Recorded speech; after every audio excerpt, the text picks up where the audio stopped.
Hi, it's Lavonda, and this is the view out my front door. I'm heading off on my own today to do a little neighborhood run. Val is away, she's on travel, and since we were technically supposed to do 6 miles last week, we just went a little further because of the route we were running. It was just a perfect stopping point to stop at the bathroom 4 miles out and do 4 miles back. Today we're actually scheduled to do 8. So I'm going to do an 8-mile neighborhood run by myself. I won't be taking many photographs because it's just my neighborhood. There's nothing really exciting to see except 7-Eleven, shoppers, and a bunch of nondescript suburban homes that pretty much look the same. But I did want to post today to catalog this journey. Once again, this is our second week of marathon training, 8-mile run. We graduate up, and I'll be doing it on my own. Running by yourself is a different situation. I actually started off running by myself, and I found it very peaceful and cathartic to be doing something I never thought I could do all by myself. I was able to think and sort my head out and, of course, test my body. Say hi, Joy. Here's Joy. That was my first running partner once I started running. Or I should say I stopped running solo.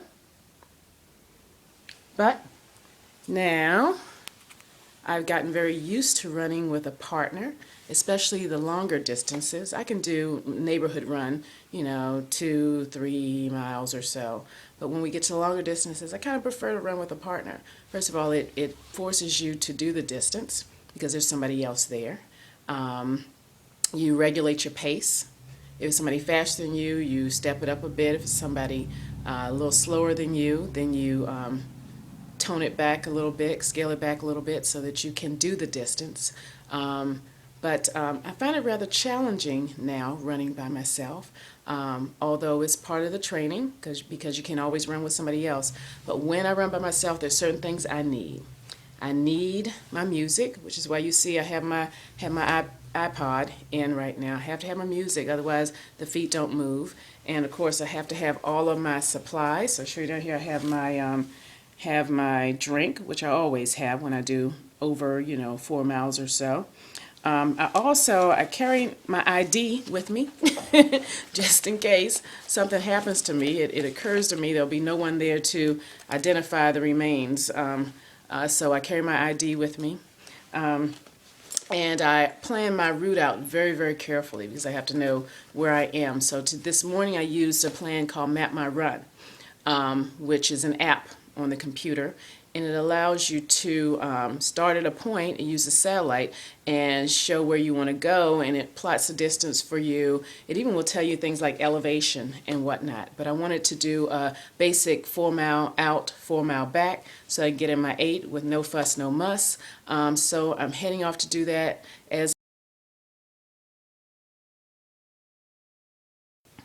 Once again, view out the front door. It's a little dreary out there right now. It's scheduled to be like a 40% chance of rain. It's very foggy and cloudy, and it has been showering on and off throughout the morning. So I have on my little rain jacket here, even though it's rather warm. It's in the 60s. But I don't mind getting wet. But I am heading out a little earlier than I would otherwise on my own. Usually I dawdle, and I may get out about noon if I'm not expected to meet somebody in the morning. But I'm heading out a little earlier this morning. It's about 8:45 because even though it's a 40% chance of rain right now, thunderstorms are scheduled for later in the day, and I don't want to be stuck out there in thunder and lightning. So I will check in with you later. I'm off. Okay, that's 4 miles out, and you're looking at my watch here. I did it in about 45 minutes, so I'm about to turn around and head back. Okay, here's the scenery. Like I said, lovely Clinton with nondescript single family homes, just like mine. And, oh, there's something interesting. There's a trailer park over there. So that's probably the coolest thing we've seen along the way. I'm looking a hot mess, but I did the 4 miles out. Now, time to have a drink and do the 4 miles back. Later.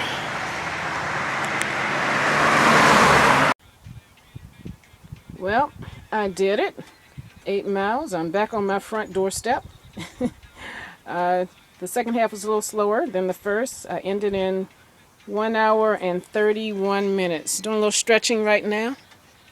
Have to stretch afterwards. And I'll give a little more information later. Let me finish stretching, get a glass of water, maybe shower, and I'll talk to you later. Bye-bye.